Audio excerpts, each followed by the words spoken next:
Saludos cordiales, les habla Joan Fernando Chipía y les voy a presentar Pensamiento Bioestadístico ante la COVID-19. En la jornada virtual sobre COVID-19, múltiples visiones de la pandemia.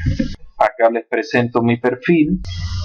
Soy profesor de la Facultad de Medicina de la Universidad de los Andes en Mérida, Venezuela. Muestro mi formación académica fundamental y algunas de mis actividades de extensión e investigación, esta última relacionada con la bioestadística, didáctica de la estadística, educación a través de las TIC y salud pública. La ponencia está relacionada con 4 aspectos fundamentales: pensamiento estadístico, bioestadística en ciencias de la salud, pensamiento bioestadístico y el pensamiento bioestadístico en el marco de esta pandemia de la COVID-19. El objetivo de la conferencia es construir una aproximación del pensamiento bioestadístico ante la COVID-19. A modo introductorio, es importante señalar el pensamiento de George Bernard Shaw. La estadística es una ciencia que demuestra que si mi vecino tiene 2 coches y yo ninguno, los 2 tenemos uno. Acá se demuestra el desconocimiento de la estadística de un escritor famoso, y así ocurre en la mayoría de la población.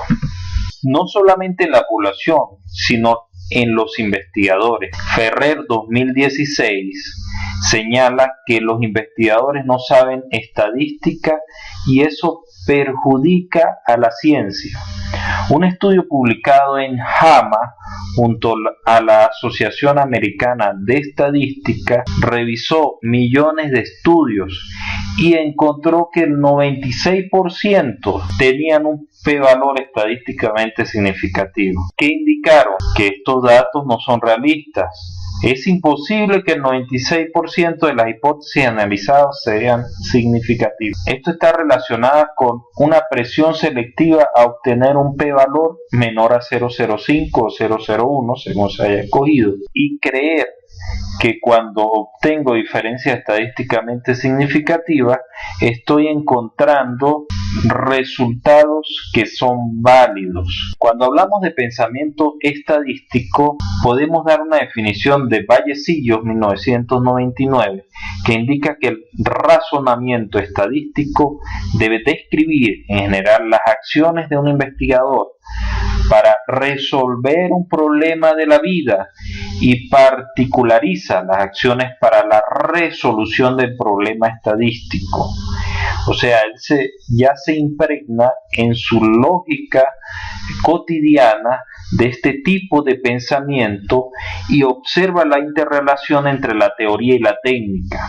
Debe ser concebido por etapas que concreticen las acciones mentales, evidenciando una estructura orgánica desde el principio hasta el fin. ¿Por qué señalé lo de razonamiento estadístico? Porque también es un sinónimo del pensamiento estadístico, que también se señala como alfabetización estadística. Esto ha sido una preocupación de la Asociación de Educación Estadística, de la Real Asociación Estadística y de la Asociación Americana de Estadística desde finales de los años 80 del siglo pasado, y también de investigadores resaltantes, dentro de los que podemos señalar a Garfield en 1988, Snee 1990, Porter en 1997, White y Fencach en 1999, Bejar y Grima 2004, Salcedo 2005, Riascos 2007, Baker y Derrick en el 2011. Para darle contexto al pensamiento bioestadístico, ya hemos definido inicialmente el pensamiento estadístico.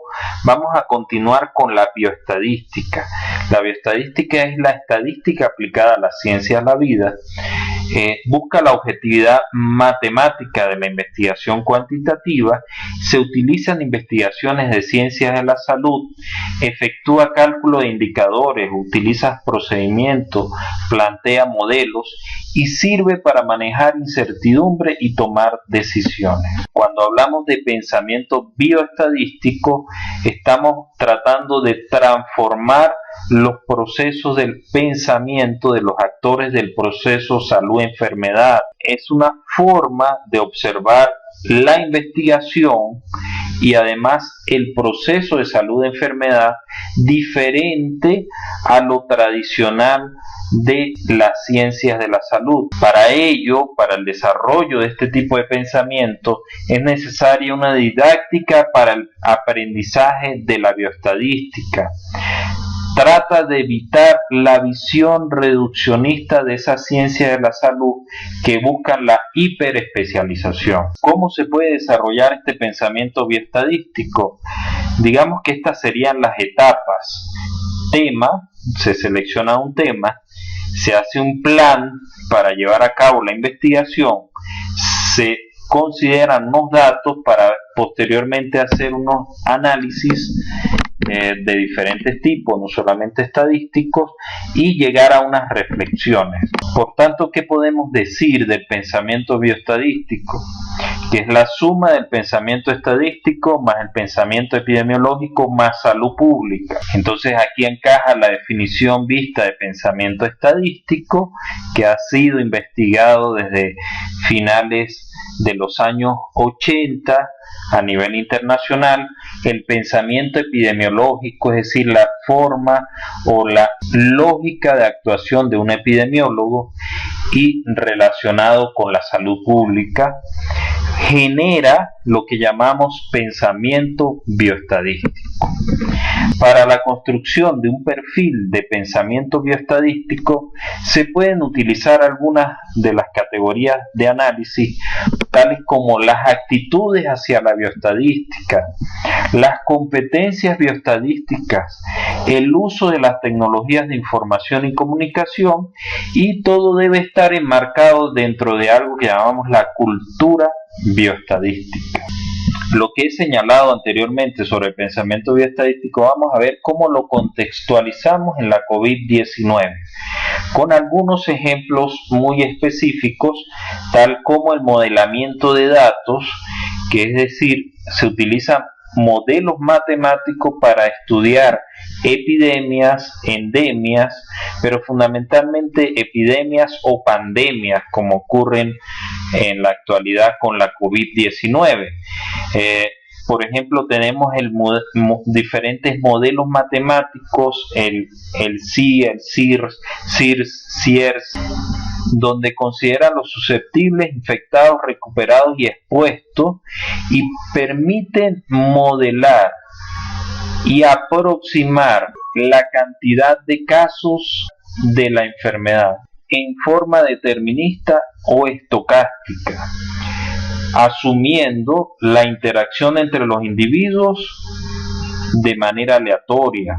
Estos modelos utilizan ecuaciones diferenciales que no vamos a explicar en esta exposición, pero es importante señalar que estos modelos matemáticos se utilizan desde vieja data, tal como Daniel Bernoulli en 1760 señala que es uno de los primeros en desarrollar un modelo que evaluó el efecto de vacunar a la población contra la viruela. Y este tipo de modelo empezó a desarrollarse, digamos que tuvo un gran progreso a principios del siglo XX. Veamos algunos ejemplos de lo que señala López, Vidal y Valdés. El SIR, S-I-R, susceptibles, infectados, recuperados, se utiliza para una enfermedad como sarampión. Si al SIR le agregamos la S, se utiliza para cuando hay una inmunidad temporal, y un ejemplo es la gripe.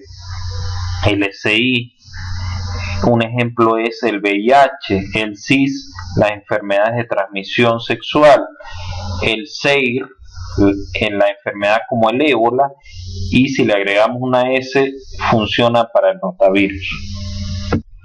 También hay algo que se utiliza en la bioestadística ante la COVID-19, que es el número básico de reproducción, R0. Si es mayor a 1, la infección se propaga, que sería una epidemia. Si es igual a 1, la infección se mantiene constante, sería endémica, y si es menor a 1, la infección se autolimita. Este número esperado de infecciones secundarias derivadas de un único individuo infectado durante el periodo infeccioso en una población totalmente susceptible. Existen diferentes estudios sobre la COVID-19 que indican que está entre 2 y 3. También podemos estudiar en la COVID-19 la tasa de infección o transmisión, que es el producto de la tasa de contacto por la probabilidad de contagio, donde la tasa de contacto se refiere al número promedio de personas con las que estaría en contacto una persona de la población, considerando que la población tiene características similares, y la probabilidad de contagio indica la probabilidad de que ese contacto se contagie. También podemos calcular la tasa de pérdida de inmunidad, la tasa de remoción, la tasa de cambio del estado de contagioso a infeccioso, la tasa bruta de natalidad, que es necesaria para plantear los modelos matemáticos, la tasa bruta de mortalidad también, que es necesaria para plantear esos modelos matemáticos, la tasa de letalidad de la enfermedad, que es un elemento bien importante para ver qué tan grave es. En el caso de la COVID-19 no es tan alta.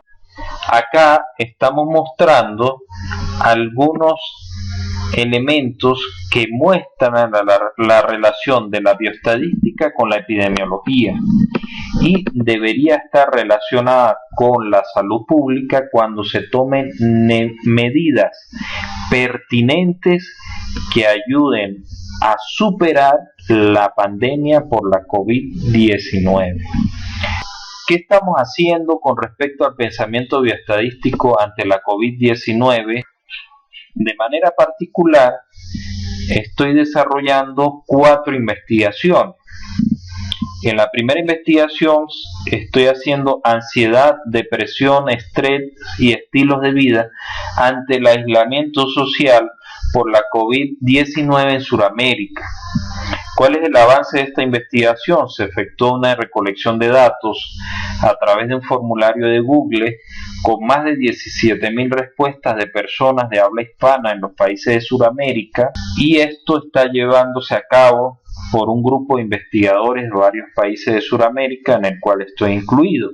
También estoy realizando un trabajo de investigación con una estudiante universitaria y un grupo de asesores de Mérida, Venezuela, médicos, una psiquiatra y una pediatra, sobre los trastornos del sueño debido a la COVID-19 en estudiantes universitarios de la carrera de medicina en Venezuela, y se está haciendo hasta los momentos la recolección de datos. También estoy asesorando un trabajo de estilos de vida durante la cuarentena social por COVID-19 en estudiantes de la carrera de medicina en Venezuela, y se están recolectando los datos. Y finalmente se está haciendo algo con relación a la cognición en estudiantes universitarios durante el aislamiento social por COVID-19. En esta investigación estamos en construcción del instrumento para posteriormente pasar a la fase de recolección de los datos. Esto está siendo elaborado junto a un grupo de investigadores de la Universidad de los Andes. Y por supuesto que tenemos en mente un par de investigaciones más que todavía, digamos, que están en esa idea semilla. Ese tema todavía no se ha desarrollado y por tanto no lo señalo en esta lámina. Entonces, esto es lo que estamos haciendo sobre el pensamiento bioestadístico, donde está relacionado el pensamiento epidemiológico, el pensamiento relacionado con la salud pública y el pensamiento estadístico. ¿Cuáles son mis conclusiones? El pensamiento bioestadístico requiere de un desarrollo por parte de los profesionales y autoridades de ciencias de la salud. El pensamiento bioestadístico permitirá tomar decisiones con un fundamento científico basado en matemáticas. El pensamiento bioestadístico servirá de apoyo a las instituciones de salud y gobiernos para la planificación de políticas públicas que traten de promocionar la salud por medio de estilos de vida adecuados. El pensamiento bioestadístico se convierte en piedra angular del proceso salud-enfermedad, siendo un aspecto interdisciplinario que requiere de una transformación constante.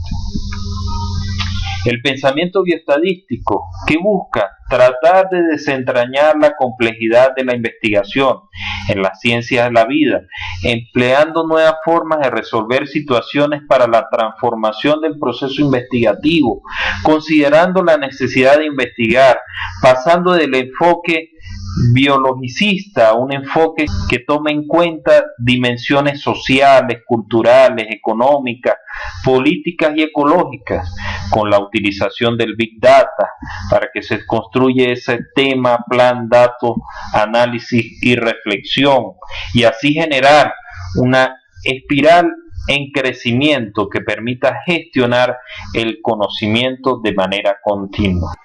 ¿Cuáles son mis recomendaciones? Desarrollar el pensamiento bioestadístico en los profesionales y estudiantes de ciencia de la salud y también en las autoridades que toman decisiones por medio de una educación o capacitación, según corresponda, que considere el aprender haciendo, la utilización de datos reales, la utilización de proyectos de investigación para el aprendizaje, la utilización de aplicaciones informáticas para potenciar el análisis e interpretación de los resultados de investigación, que considere la vida, la muerte, la salud, la enfermedad, para lo cual se deben integrar dinámicas internas y condicionamientos externos. Recomendaciones específicas para COVID-19. Difundir información confiable sobre la casuística por COVID-19.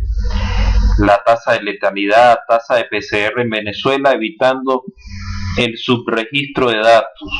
Realizar modelos matemáticos sobre COVID-19 para Venezuela. Descentralizar la elaboración de pruebas de PCR para COVID-19 en Venezuela. Acá están las referencias, algunas, las más importantes. Muchas gracias por su atención. Les habló Joan Fernando Chipía Lobo. Mi correo electrónico joanfernando130885@gmail.com. Un placer, hasta luego.